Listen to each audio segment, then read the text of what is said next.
बार की बात है। जादूपुर नाम के गांव में करतब दिखाती एक औरत एक रेड्डी के लिए गांव में आती है।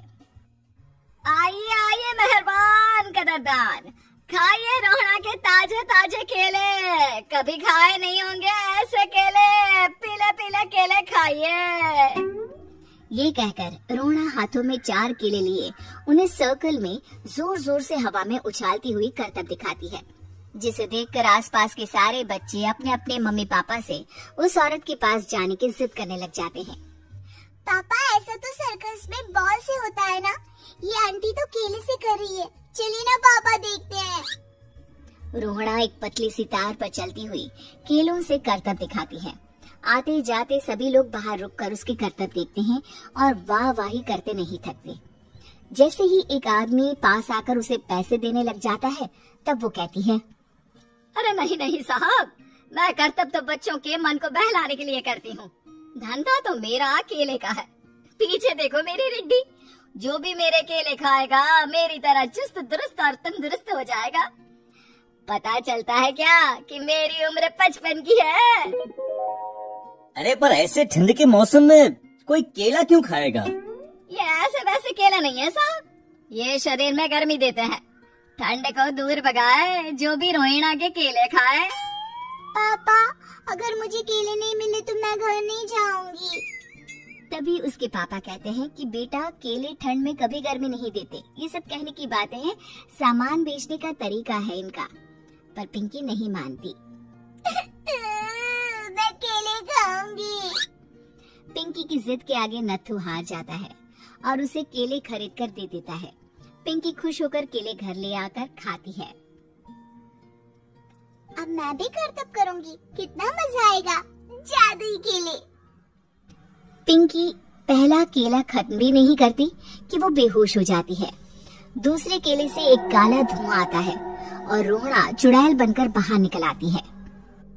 मेरे भूतिया केले बच्चे न खाए, ऐसा हो ही नहीं सकता। जादूपुर वालों, कब तक बचोगे? आ गई हूँ मैं रोहड़ा, जिसका कोई नहीं कर सकता सामना। रोहड़ा पिंकी को गोद में उठाकर काले धुएं में कहीं गायब हो जाती है। शाम के वक्त नत्थू घर लौटता है और पिंकी को घर में ना पाकर उसकी माँ से कहता है, माँ पिंकी कहाँ है? अरे बेटा, उसे तो तू सुबह करतब दिखाने ले गया था ना, फिर कहाँ वापस आए तुम दोनों? मुझे लगा तू उसे अपने साथ मंडी ले गया होगा। हे भगवान, मेरी बच्ची कहाँ गई?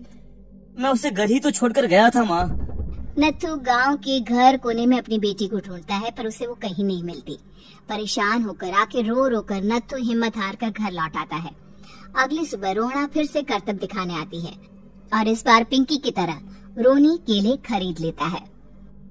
50 रुपए दिए थे पापा ने, सारे पैसों की मैंने केले खरीद लिए हैं। अब मैं भी आंटी की तरह ही करतबबाज बन जाऊंगा। यही सोचते हुए रोनी केले खाता है और पहला अकेला केला आधा खत्म भी नहीं करता कि चुड़ैल उसके सामने आ जाती है। मेरे साथ चलने का समय आ गया है रोनी।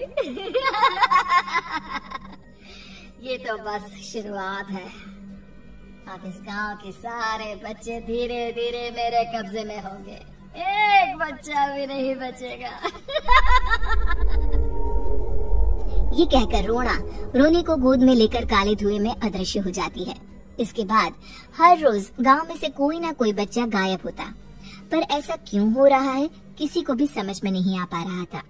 रोज की तरह अपनी बेटी पिंकी की तलाश में नत्थू गांव के एक तालाब के पास बैठा रो रहा था। कहाँ गई मेरी पिंकी? शकुंतला के जाने के बाद एक वही तो मेरा सहारा थी। अरे उसकी आत्मा कोस रही होगी मुझे कि मैं अपनी बच्ची को संभाल भी नहीं पाया। नत्थू ये कहता हुआ रो ही रहा था कि तभी तालाब में से उसे शकुंतला की आवाज सुनाई देती है। कहाँ थी तुम शकुंतला? हमारी बच्ची और सारे गायब हुए बच्चे रोहड़ा के कब्जे में हैं। वो बच्चों को जो केले देती है उससे बच्चे बेहोश हो जाते हैं और उसके कब्जे में आ जाते हैं और वो उन्हें ले जाकर काली दुनिया में ले जाती है। पर वो ऐसा क्यों कर रही है? ये मैं नहीं जानती, पर उस दुनिया का रास्ता मैं आपको बता सकती हूँ। जहाँ ये नदी खत्म होती है वहाँ एक केले का पेड़ है, उसके नीचे एक दरवाजा है, वहीं से रास्ता जाता है उस दुनिया का। ये कहकर शकुंतला की आत्मा गायब हो जाती है। गांव के सभी लोग झुंड बनाकर उसी रास्ते से काली दुनिया में चले जाते हैं और वहाँ देखते हैं कि सारे बच्चे वहाँ काम कर रहे थे। पापा मुझे ले चलो यहाँ से। पापा पापा। सभी बच्चे अपने मम्मी पापा से लिपट जाते हैं। तो तुम लोग यहाँ तक आ गए?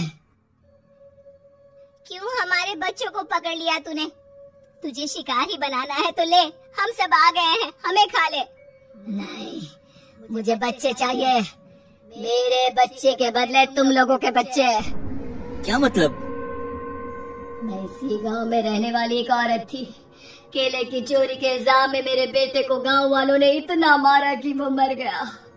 उसी दिन मैंने ठान लिया कि गांव वालों का भी वही हाल करूंगी। कुछ दिन बाद बेटे के चले जाने के दुख में मैं भी मर गई और मेरी भटकती आत्मा एक चुड़ैल बन गई। और फिर मैंने बदला लिया तुम सबके बच्चे छीनकर। बर्दाश्त नहीं कर पाए ना, सोचो मुझ पर क्या बीती होगी। हमें माफ कर दो रोना, पता नहीं है किसकी गलती थी पर हम सभी माफी मांगते हैं। हमारी खुशियाँ लौटा दो, तुम भी तो एक माँ हो। गांव वालों की बात सुनकर रोना का मन पिघल जाता है और वो बच्चों को छोड़ देती है। उसके बाद काली दुनिया बच्चों के लिए जादुई दुनिया बन जाती है। अब कोई भी कभी भी